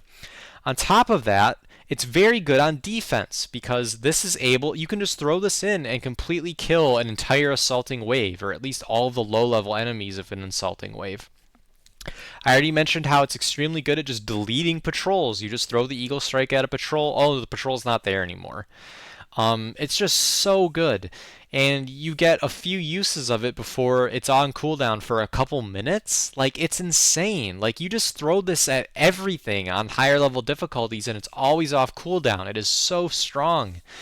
God, it is fucking overpowered. It's so good. It is the only thing you will ever need to take so long as you have, like, if you just want to trash clear and kill big packs of enemies, which is something you're going to have to do on every mission type, this is your go-to. It's super good against bugs, super good against automatons, it's just super good against everything, other than an armored enemies, but most patrols are not going to be just 10 high-level enemies. It's going to be a couple and then a lot of trash. And then even on the higher level difficulties, you're going to see plenty of patrols that are just like 25 of the basic bitch robots, right? Just the lower level guys. And you throw this one stratagem in, oh, they're all dead. Like, that's it. It's so good. It's so good. And I've got, even though this cool like call in I think is like 5 or 6 keys to call in, I can call this in like half a second. Less than half a second. Like, I've got this memorized. In my sleep, I'm calling in the cluster munition. That's how good it is. This is the Eagle Napalm Strike. The Eagle Napalm Strike is something that I ran quite a bit when I was playing against bugs. I think that fire effects in general are weaker against automatons. They're not worthless, but they're just not as good. What this basically does is the Eagle, as you might expect, brings in napalm and just drops it in a big old long line and creates a barrier of flame, basically. So this is an extremely good defensive stratagem. It's extremely good if you are trying to break contact, and whereas I criticized the EMS strike for just stunning enemies and not killing them, The Eagle Strike is the Napalm Strike is very good at creating a line of death that any low-level enemy trying to chase you down is going to die trying to do so. So in a lot of bug missions, what I'm trying to do is remain mobile, go in, run in quick, destroy a hive, and then run away. So what you do, a breach happens, a bunch of little enemies are chasing you, you go in, you destroy the hive, and as you're running away, you call in the Napalm Strike right behind you, and all of the little enemies that are trying to chase you will burn to death trying to do so. Super duper useful. Super duper useful on any defensive situation. Let's say you're at the extraction and you just want to cover one of the approaches in Napalm so that all the low level enemies trying to come in that way just die. Super duper useful for that as well. So you're going to be able to break contact with this super well. You're going to be able to defend with this super well. The big problem is that it falls off a lot on the higher level difficulties just because its DPS is not amazing. You're not going to be able to kill anything armored with this, and even the low-level enemies aren't going to die super fast, so it is possible to have even lower-level unarmored enemies survive the Napalm Strike, whereas they might not survive something with like the cluster munition, but it is still very solid. I'm going to put it at the top of B tier. It's not something that I run super often now on the highest level difficulties, but it is still very good, and I like it a lot.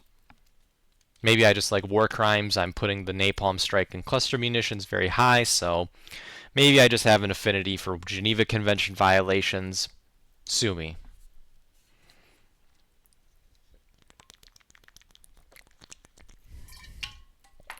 Oh my god, my throat. So, this is the Eagle Smoke Strike. And whereas the Eagle Napalm Strike creates a wall of flame, this creates a wall of smoke that is also extremely good for breaking contact. The problem is that it is not usable very much on defense, at least in terms of killing enemies. This is again practically useless against bugs because of all the reasons I described before. All it does is block line of sight. Any melee enemy is just going to run through the smoke and immediately track onto you again. This is very good for breaking contact and denying automatons from just firing at you from long distance. In fact, what I'm going to do is toss this in because what this does is it creates a thinner wall of smoke, but what this is going to do is it's going to block an entire angle of smoke from you. So this is incredibly good at basically if there's a patrol chasing you down, this is going to block the entire patrol, right? This is going to make a much wider breadth of smoke, and it's going to come in faster, and it's going to allow you to break contact faster and against more enemies than this smoke strike. And so I'm actually going to move this down quite far. I think that the Eagle Smoke Strike is better in almost every situation than the Orbital Smoke Strike because it comes in faster. It's got a lower cooldown before you can use it again, as long as you're not going to have to rearm your Eagle. And I think that having the thicker AoE of the smoke isn't as good as just having a wall of it, because the goal is to block line of sight. So having a nice long wall of smoke is going to be very good. So again, in the same way I described this before, the Orbital Strike before, having one person run this on a 4-man, very solid if you're doing automaton missions, but if I'm playing with 1 or 2 people, I am not wasting one of my 4 precious stratagem slots on something that's just going to help me break contact, you know. The Eagle rocket pods, what this does is it allows you to basically, in the same way that this is a single target attack with a railgun, this is going to be a single target attack with rocket pods. This is okay. This is again nice in that you can just throw it and not have to worry about aiming. This has the same effect of AI intelligence, where AI intelligence, artificial intelligence, very smart. What I'm trying to say without all my dumb tangents is that this auto targets, which is pretty nice. You can just throw this behind you and it will automatically find that tank that's about to roll over your ass and turn you into spaghetti, and it will just one-shot it. It's very nice in that you can just, it's a fire and forget, right? Problems. I've run into many situations where this does not one-shot the thing that I thinks it's gonna one-shot. I've seen this not kill Chargers. I've seen this not kill Hulks. I've seen this basically come in at a weird angle and one of the rockets hits, but not both of them, and that leaves whatever high-level enemy I'm trying to kill with it alive. That's really bad because basically any of these stratagems I'm running to quickly kill a high level enemy, I want to instantly kill the high level enemy and consistently. The fact that this cannot kill a Bile Titan consistently or a Charger consistently in some cases is very bad. I think that this is this is basically, in my opinion, like baby's first high level enemy killing tool.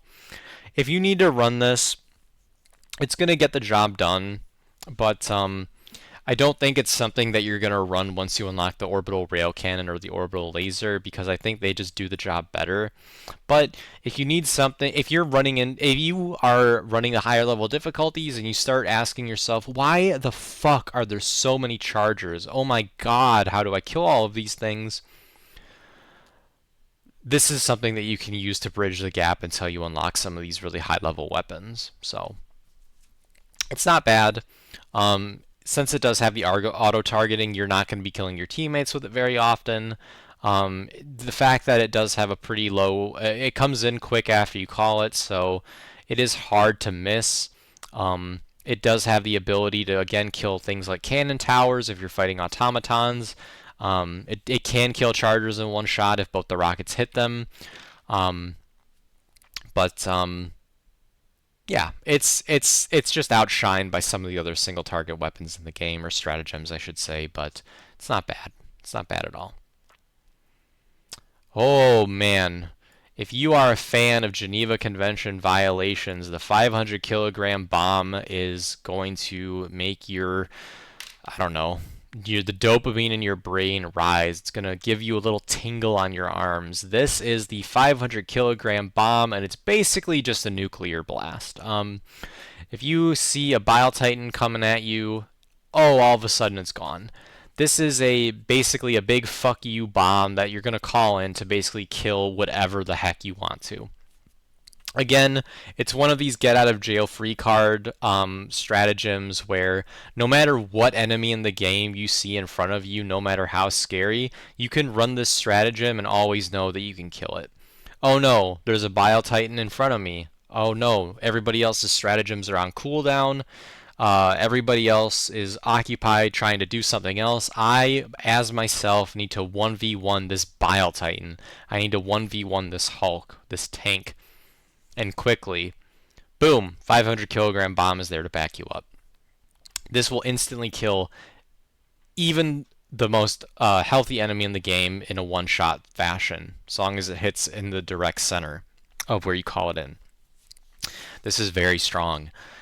This is very viable on even the hardest difficulty level in the game because it does have one-shot potential for literally any enemy in the game.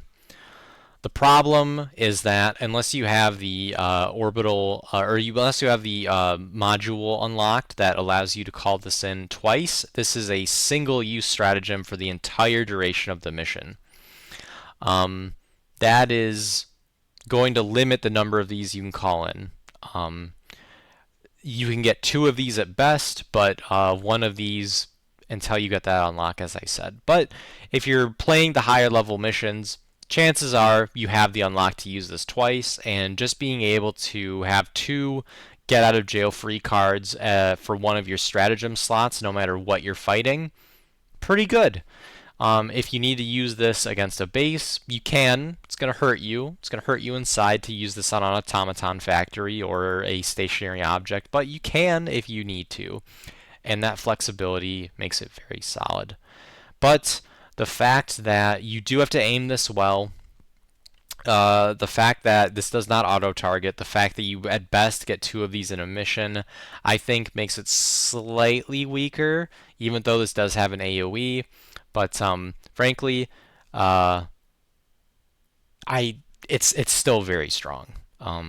Having 2 of these in a mission that you can fall back on is very good. So, one of the best Eagle strikes, but nothing can surpass cluster munition Chan. Okay, I am back after a break to fix my throat. Let's see here. So we are moving on to the defensive stratagems in the game, and oh man, some of these, I'll be honest in that a lot of these are more so the ones that other people are using, and I haven't had so much direct experience with, but I have been able to use a good amount of these just through trying them out occasionally and also having other people call them in. The heavy machine gun emplacement is another one of these stratagems that is going to hinder your mobility quite a bit. It's not bad, right? I mean, this isn't like the 380 millimeter or the arc thrower that's going to actively grief your team.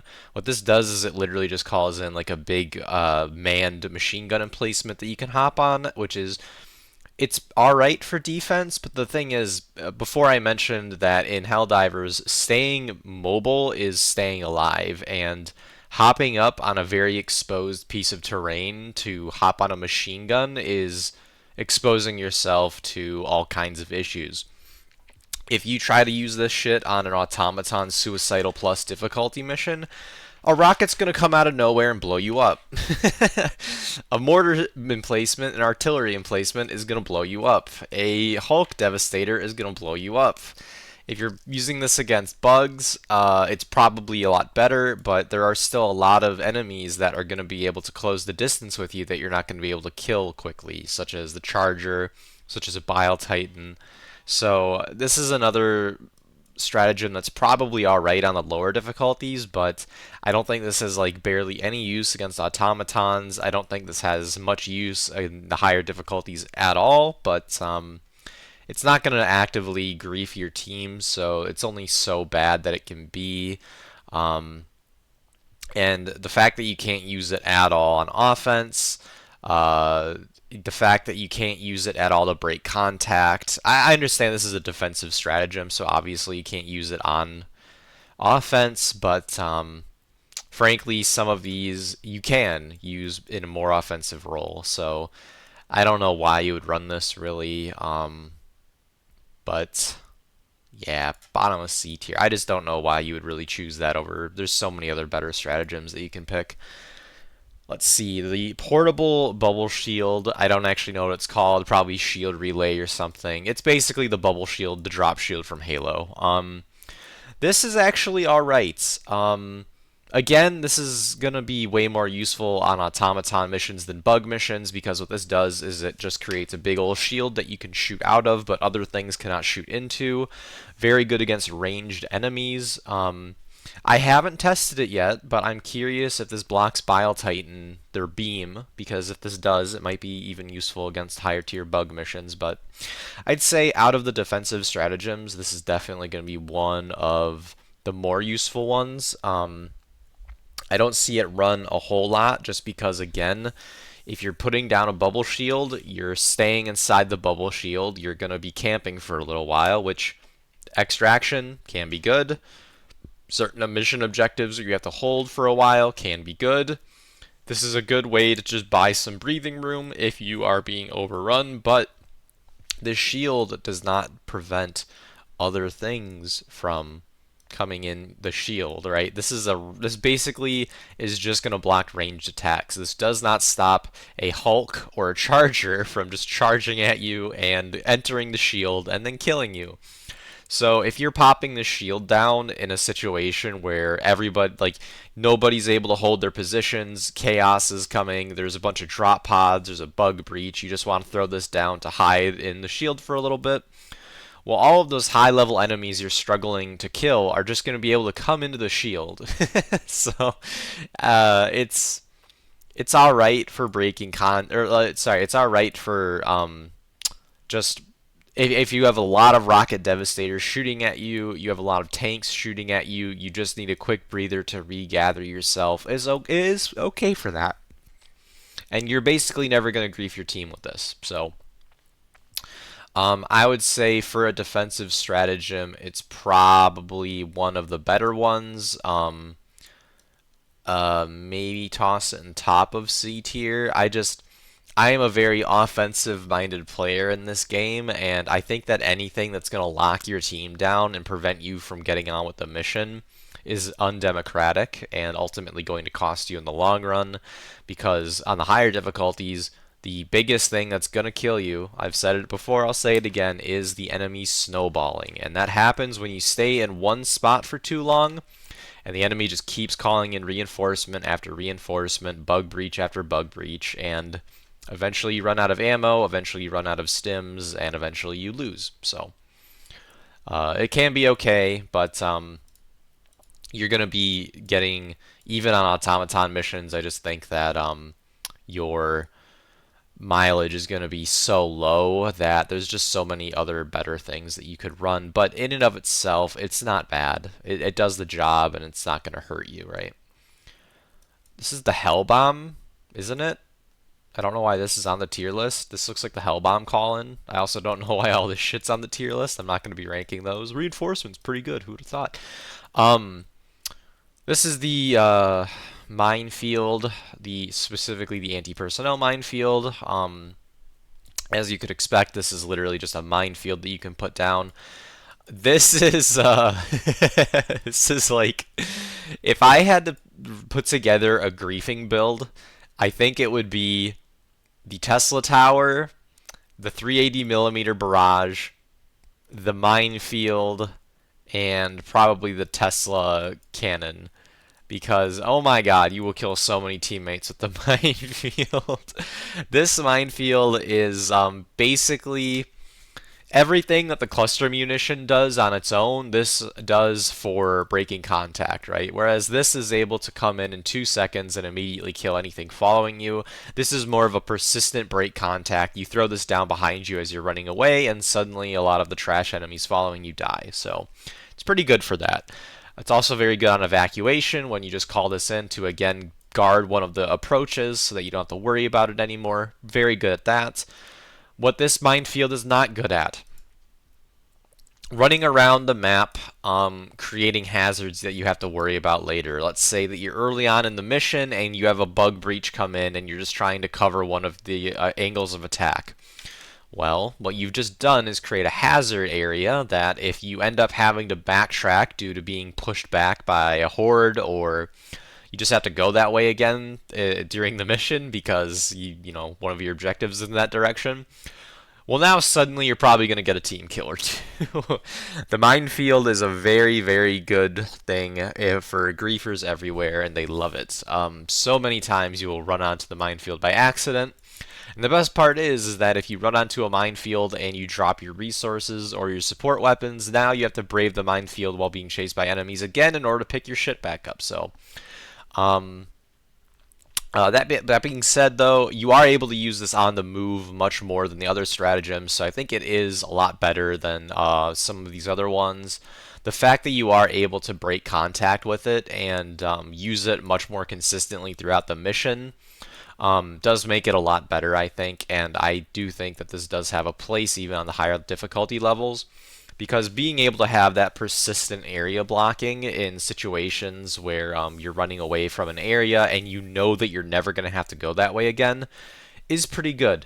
The problem is that you never know 100% that you're not going to have to go into a direction again, right? Like, if you do have to end up retreating from a base or something, you might just have to run in the direction of the mines, and, you know, hopefully you don't get forced into the minefield. Not good. But overall, you're going to get a lot more mileage out of this than a lot of the other defensive stratagems, and it's a good trash clearing option if you like having things like the Napalm Strike to break contact. But the Napalm Strike, in my opinion, is better just because it has a lower call-in time. You're going to be able to use it more, and you're going to kill a lot fewer teammates with it. So the Incendiary Mines are much the same, except they are weaker against automatons. Fire damage, this is literally just the mines, but they have an incendiary effect to them. I'm not sure if they have the same level of outright damage, and they maybe convert some direct damage to dot damage and setting things on fire. So it is possible that just damage-wise, this is going to be a direct upgrade. I don't think it is though, and it's just not going to be that good against automatons. Um, the fire effect, like I said, does hurt them. It's not useless, but much like the napalm strike, I wouldn't really run it in automaton missions at all. So this is mostly going to be a bug option. Um, it's more of a gimmick than anything, I feel. If you're a war crime enthusiast, these are the mines that, if the regular mines weren't enough of a convention violation for you, you have this option to go with. Um, I don't know why you would really run these over the regular mines. It's possible that against bugs it just does more damage overall, in which case go for it. Again, everything I said about the mines basically applies to this. You're going to be able to use them on evacuation. You're going to be able to use these on the move. Not bad. Definitely one of the stratagems that you're going to get more mileage out of than most, but still not amazing, but it's okay. This is the Laser Guard Dog. The Laser Guard Dog is basically you strap a little backpack on and you have a little drone with a laser beam that flies around and zaps things. Um, this is, yeah, I mentioned the Halo Forerunner Guardians before. This is like literally that. And when it runs out of battery, it returns to you, it charges up in the backpack, and it goes back out and lasers your teammates. Sorry, I mean enemies again. I guess I'll get right into what I don't like about this, and that is the fact that it hits your teammates all the time. There are a lot of things in Helldivers that will aim punch you, will stun you out of stimming, will annoy you with little CC here and there. And this is the king of that. So many times I've had teammates running this and I get zapped by it. It doesn't deal a lot of damage, but it does deal a little bit and it does knock you out of stuff. And very annoying. I do not like it when my teammates run this because I think there are a lot of better options. Ultimately, I think this is more of a gimmick, but I do respect how mobile it is. This is just a persistent way to always have another set of hands, so to speak, that are dealing damage with you and being extremely mobile. So this is an incredibly good option if you are running something like the Railgun, the Anti-Materiel Rifle, and you just want something to take up the backpack space. So it's not bad. I think that it does complement a offensive play style, and it is going to if you're running around blowing things up, staying on the move, trying to get through the mission as quickly as possible, this is going to help you out, but I just don't think it has the DPS needed to replace something like the autocannon, the recoilless rifle. I'm just trying to think, like, it's just having your backpack slot open is so important, and there are so many better. I don't know, well, there's not so many better options, but I mean, just not being able to take the autocannon is really bad. Um, and we'll get into the shield generator, but there's just better options basically. But it's actually pretty good. I don't love it just because it is going to annoy you with the teammates, but it is going to annoy your teammates rather, and I think it is better than the other one that we'll get into. But it's not bad. It actually is pretty solid if you're looking to just try it out. So maybe give it a try and see if you like it or not. The jump pack. This is literally just a little jetpack that you can use to reach high places and be more mobile. It does not work like the Lethal Company jetpack where you can just hold it and get yourself killed. This jetpack is basically, it will always prevent you from taking fall damage if you use it, which is super nice. You can just jetpack off of a cliff and it will activate on your descent and prevent you from taking fall damage and breaking your legs. So super good. It's going to enhance your mobility because the little hops it gives you are going to make you way more mobile. If you're having issues rather with getting cornered by bugs, this is very good on late stage bug missions because there are a lot of more melee enemies that are trying to chase you down. And I've said before, mobility is king, mobility is living, and this is going to basically just be a straight upgrade to your mobility. So I actually like the jump pack a whole lot. I think I might slap it up here in A tier. It is just very solid. I think this is one, if you're not looking to run a backpack weapon such as the autocannon or recoilless rifle, I think this is probably going to be one of the things that you look at to run instead. Very good, very fast gameplay. If you like balls to the wall, adrenaline boost in, get blown up or blow up the enemy and get out. It's very fun.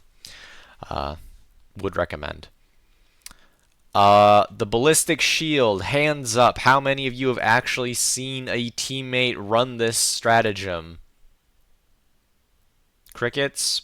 Gotcha. Okay, me neither. Alright, I don't think there's much more to say. This is a stratagem, which is basically just a riot shield from Call of Duty. You hold it out in front of you, you shoot with your pistol, and you walk at the speed of a old tortoise. It is garbage. I don't know why you would ever run this. I don't know who would run this.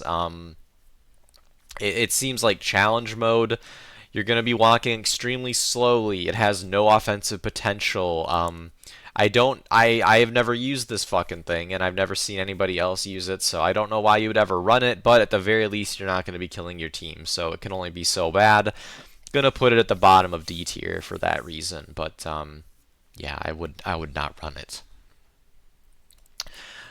This is the ballistic version of the Laser Guardian that I was talking about before. It does all of the exact same things, except it fires bullets instead of shooting a laser. So, there you go.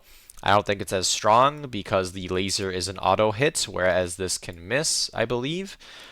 So I think it has all the benefits and the drawbacks of that one, except it is just going to hit the target less. But I believe in the short term, if all the bullets are landing, it probably has higher DPS, although I have not tested that. So I'm going to put it down here. I prefer the Laser Guard Dog personally. Not much more to say though.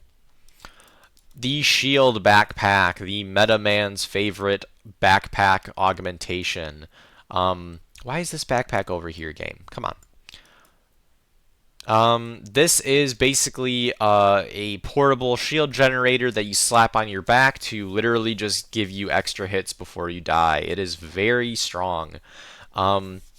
I believe that this is the backpack that most people take if they are not running a backpack weapon, which most people at the higher difficulties don't use, I don't believe. So I'll put it up in the S tier. I think that running this with the Railcannon is incredibly strong. If you have something like the Anti-Materiel Rifle or the Railgun, grenade launcher, oh god, fuck, stop moving things around. If you have a primary that doesn't have a backpack you have to carry around with it, this is an easy slot in. This is always going to be good. It allows you to be mobile. It allows you to die less. It just allows you to do everything that you would normally doing, except you don't die as often. That's fucking amazing. It prevents CC effects. If you get blasted with a rocket directly, it will prevent a lot of random insta-kills that might otherwise happen, but it is not going to protect you from everything. There are plenty of damaging effects in the game that are going to insta-kill you through this shit. If a tank shoots you, you're going to die. If a cannon tower shoots you, you're going to die. So, it is incredibly good, but it does have its limitations. Yeah, I think it is very strong for sure. But I am all about offense, and I'd say this is the absolute best of your defensive options if you are looking to do that instead of just straight mobility upgrades such as the jump pack. The resupply bag. It's good. It's solid. This is literally just a little bag of ammo that you can carry around with you and give to your teammates. What's not to like? Oh, sorry, actually, this is, woo! That's actually the guard dog. This is that. So, this is the, it's just a resupply bag. You're an ammo bitch for your team. If you are running solo, absolutely do not run this. If you're running a two-man, absolutely do not run this. I think this is, if you find yourself playing four-person missions often and people are running out of ammo, sure, you can slot this in if you're not using something like the autocannon. But I think that, again, as I said before, on the higher difficulty levels, as you learn to manage your ammo more, as you become a better shot and you're killing enemies quicker, you're just not going through ammo like you used to. And I think that the ammo pickups you get on the map at objectives and minor points of interest are going to more than sustain you throughout a mission, even on the highest difficulty levels. So I just don't think that there's a tremendous use for this unless you have people on your team that are doing things incorrectly. But it is nice to have. There are still situations where you maybe you are far away from your team when they call in the resupply and you miss it. Maybe your point that you're holding gets overrun by enemies before the resupply comes in. Maybe if you have the resupply delay planet effect. So there are situations where this can be good. This is never going to hurt your team. This is always going to be a good thing. But I think its usefulness is just very like you don't see a lot of people running this is what I'm trying to get at, and I think there's a reason for that. It's just in most missions you're not going to get a ton of value out of it. Most missions you could do without it, but it's always going to be a good thing, and it's always nice, you know. Not having to wait for a resupply is always going to be better than having to wait for a resupply. So, still pretty good. Oh, finally, we're getting into the section of the tier list for people that don't actually like playing video games and they like things doing their work for them. We have the sentries. So the sentries are just little automated turrets that you call in that shoot things for you. If you've ever played Team Fortress 2, if you've ever played Deep Rock, this is the engineer's favorite tool. Friendly fire is still in effect with these bad boys, as we'll get into. This is the basic bitch machine gun sentry. This is something that you're going to run at the start of the game, and then you're going to stop running as soon as you get an upgraded sentry. So this is the first one that you'll run, but as soon as you get something stronger, you're going to slot it in. But it is actually pretty dang good.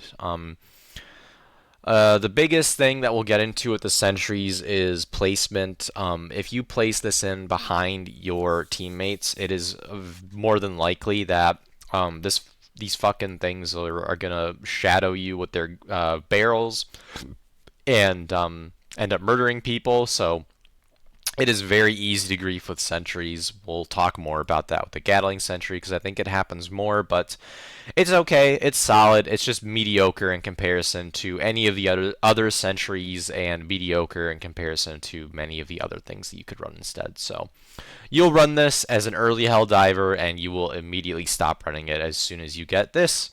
Transition, segues, we're doing them. This is the Gatling Sentry. This does everything that the Machine Gun Sentry does, except more. It shoots a big old stream of bullets at anything that comes into its radius. Very good for trash clearing. Not good at killing any high-level enemies because its armor-piercing potential is extremely limited if it has any to begin with at all.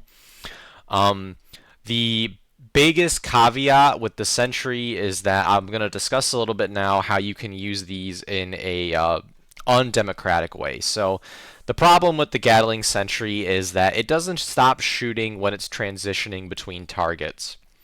So what that means, let's say you have a bunch of enemies to your north and you call in the Sentry to cover your north flank. It clears out all the trash, there's nothing else to shoot. Great, it did its job. Problem, there are enemies on the south side of your position. Well, the Sentry is still in range of those, as it turns out. So what happens is the Sentry starts slowly turning itself around as it is still unleashing a hail of bullets, and it slowly drags its barrels across your entire team's position, shooting everybody in the back and getting some nice accidental stat buffs for the person who runs these fucking things. This will happen very often if you do not know how to place your sentries down correctly. And even if you do know how to place your sentries down correctly, you will run into situations where you have to go back into the line of fire of the Gatling Sentry. So this has a lot of friendly fire potential, but you do have a lot of ways that you can mitigate it. One way is to call it in on an elevated position. That way it is going to not sweep across your team and kill them as it is firing. Very good. You can call this in at an angle where it's going to be firing towards your team and not within your team. Basically, you should never call a sentry in. Basically, if you're at extraction, for example, you're all holding on the drop pad waiting for the ship to show up. You should never call a sentry, or sorry, one of these shooting sentries in directly on top of yourselves, because what's going to happen is you're going to be standing nearby and it's going to, without you knowing, turn and face you and shoot you in the back, basically. So you always want to have the sentries in line of sight from where your position is, so that if you are in danger of the sentry aiming at you and committing some war crimes, some friendly fire, some blue on blue, you want to see it coming so you can get out of the way. So that's all I'm trying to get at, but this is very effective at trash clearing. Typically, this is also very good for breaking contact. Another good way you can use the sentry is just calling it in behind you as you're running away. Sentry will come in, and it will take aggro, and it will shoot a whole bunch of things behind you. This sentry does fall off quite a bit in the higher level difficulties, just because, as I mentioned, it doesn't have like any ability to armor pierce. So it's only gonna last until a single fucking charger shows up, the charger runs at it and blows it up. Oh no. Lower difficulty levels, that's really not a problem because there's not a charger like every 5 seconds. Higher level difficulties, there is. Higher level difficulties, there's a lot more hulks, there's a lot more tanks, there's a lot more things that are just going to kill the sentry because they aggro to it. So it is very good, but I would say that it is not something that's going to get a whole lot of use in the highest difficulty levels, just because it is only effective against enemies that are, you know, weaker on the scale, right? All right. Mortar Sentry. The Mortar Sentry is I've said a billion times how I would curtail a Griefer's loadout, and the Mortar Sentry would definitely have a staple in that loadout. The Mortar Sentry will probably hit more teammates than enemies. It does deal a tremendous amount of damage. It doesn't have the issue that the Gatling or machine gun sentries do, in that you can call this in the center of your defensive point and you do not have to worry about it sweeping you from behind. No, in fact, what you have to worry about is this thing sweeping you from above. So basically what this does is it's an automated mortar that's going to just hit things that are within its radius, right? This is good in that it will call in intermittent shells automatically, even without line of sight on things that are approaching you. Very good at trash clearing, once again. And it's even able to kill things like scout walkers because it's coming in from above, so it doesn't have to try and shoot through the armored plate, such as these sentries, which is good. The problems. The problems are myriad, and they are all of the mortars that are going to be dropping on you and your teammates. If you try to use this on bug missions, what's going to happen is as soon as any bugs breach your position and you have to start running around with a bunch of things chasing you, mortars are suddenly going to start landing on top of you, because this thing, I don't know how its target prioritization works, but it seems that as soon as any melee enemy gets into melee distance with me, all of a sudden now I have to worry about mortars landing on top of me as well. So this is extremely bad in situations where the enemies breach your position and you have to start fighting in close, because you're going to have now all of a sudden uncontrollable intermittent insta-kills raining down on you and your team. So I think this is admittedly, it does a lot of damage. Admittedly, it is effective at trash clearing. However, I think that its drawbacks are so bad. It's the fact that it can CC your entire team is so bad that personally I would never run this in a real mission. I think that we'll get to some sentries that are better, but yeah, it's gonna kill more teammates than enemies. That's probably not true, but it sure does feel like it when you have one of these on your team. And my reaction whenever I see somebody bring a Mortar Sentry is, ah, fuck. You know? Like, if I see somebody on my team calling an Orbital Laser, I'm like, hell yeah, we have another Orbital Laser on the team. I see a Mortar Sentry show up on my team, and I'm like, fuck, man. Shit, Goku, we're gonna have to kill this guy. You know, it's just... It's not a good option, in my opinion. Okay, let's see. The Autocannon Sentry, damn good. Um, I don't know if it's S tier, but it's damn close. The Autocannon Sentry is, if you've seen the dropship coming in and shooting things with its big old cannon that just eviscerates stuff, including you if you're too close to where it's landing, this is much the same. I think it is actually the exact same gun, and so it does the exact same damage, and that's good because that gun is very good. The Autocannon Sentry has a tremendous amount of armor-piercing effect as well, so it is not only good at trash clearing with its big-ass cannon, it's good at killing high-level enemies, which is also very good. And also probably why if you see people on higher difficulty levels running any sentry, chances are it's going to be this. The problem with the Autocannon Sentry is that it does rotate extremely slowly, so target tracking is going to be an issue if you don't have the ship upgrade to improve it. But typically at the time that you unlock this thing, chances are that you probably have that upgrade anyways. If you don't, I would get that if you want to run it. This has all the same drawbacks as the Gatling Sentry, except this is not really a trash clear. This actually is able to kill high-level, high-value enemies. Very good. It can kill your team, so you should not drop it on top of you. And unfortunately, it doesn't have the DPS to... I think if you have something like a charger or two in its AoE, or its in radius, I believe the charger... sometimes the charger will die before it reaches the Autocannon Sentry, sometimes it won't, or sometimes it will. So this thing is very good at pulling aggro and getting itself destroyed, but it has so much firepower that I'd say out of all of these sentries, if you have one that you want to actively defend and keep online, it is going to be the Autocannon Sentry because it has so much offensive potential. You can call this in if a Bile Titan shows up and suddenly you have an extra autocannon going that's going to be able to provide an extra gun that's going to be able to practically kill it. Again, the problem is that a Bile Titan is just going to be, man, that fucking sentry kind of hurts. I'm just going to kill it. Charger's like, oh, that sentry really hurts. I'm just going to kill it. So you have to be active in defending this bad boy if you want to keep it online, but if you're able to, it dishes out a tremendous amount of damage, and it's very good at killing even very high-level enemies, so I'd say it's very strong. And probably the most viable sentry if you're trying to run them in the late game.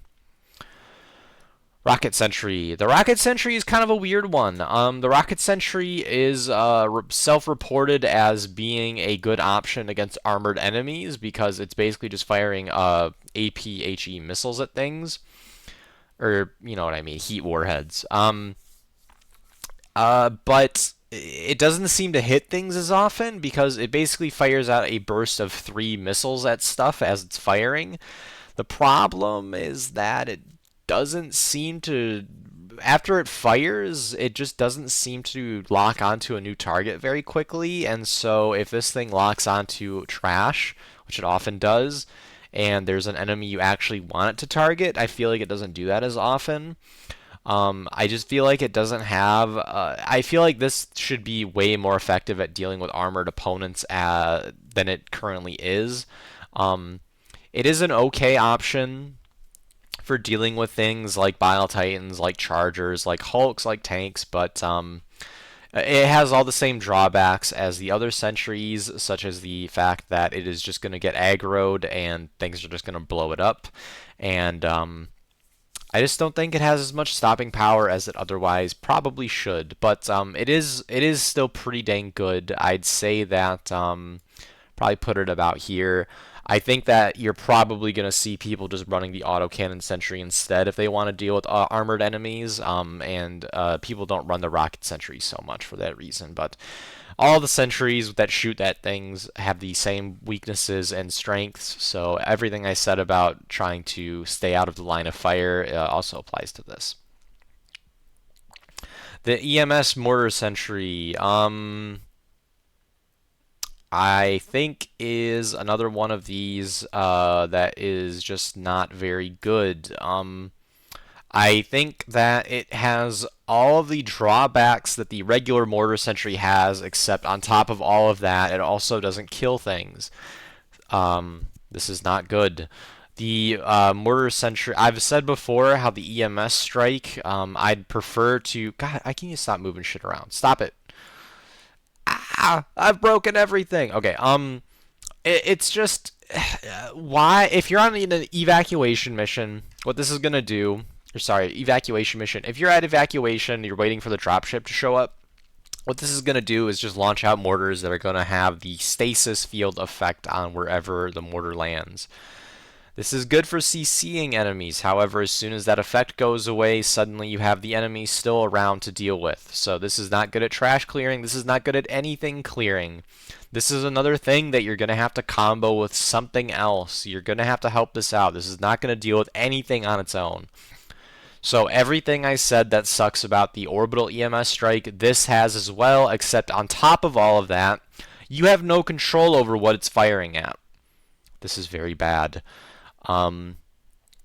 Again, I think you're going to end up hitting your team with this. Again, I think that all of the issues I have with the EMS Strike apply to this, and I just don't know why you would run this one. Okay, that's it. Wow, we're already there. Wow, it's, oh boy, been a little while. My throat definitely feels the length of this. Let's see. I'm going to do a quick little look through here to see if there's anything fucking egregious. Nope. I mean, really, the arc thrower.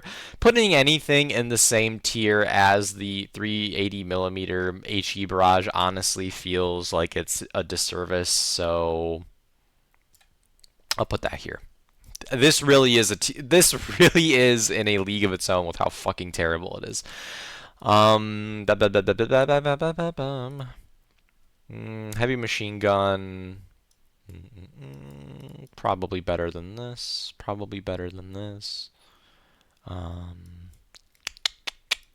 Okay, that's not terrible. Okay, I think this is pretty solid. I think I'll be able to sleep tonight with this tier list. I'm sure there's some mistakes I've made. I'm sure there's some things that either I misspoke and misunderstood, or just put my foot in my mouth and lied to you, gaslit you all about what these things do. But from my experience, from my unhealthy obsession with helldiving, I think this is a good representation of the stratagems and how they stand as of February 26th of 2024. I don't know what the current patch is. I apologize, but that's just how it is.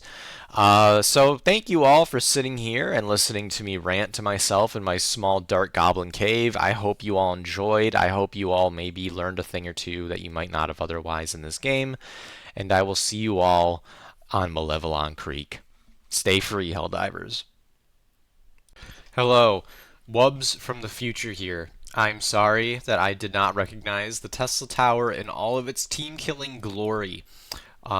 This stratagem absolutely deserves to be talked about. What this bad boy is it's literally an electrical tower that will shoot out a beam of lightning, much like the arc thrower does, to kill anything that walks into its radius. This is another great team-killing option because there is no indicator as to what the actual field is of the Tesla Tower when it will kill you and turn you into ash and when it will not. So, all the same, the problem is that it has no armor-piercing effect really, or at the very least I think it does actually, but the problem is that enemies with a lot of HP are just not going to care.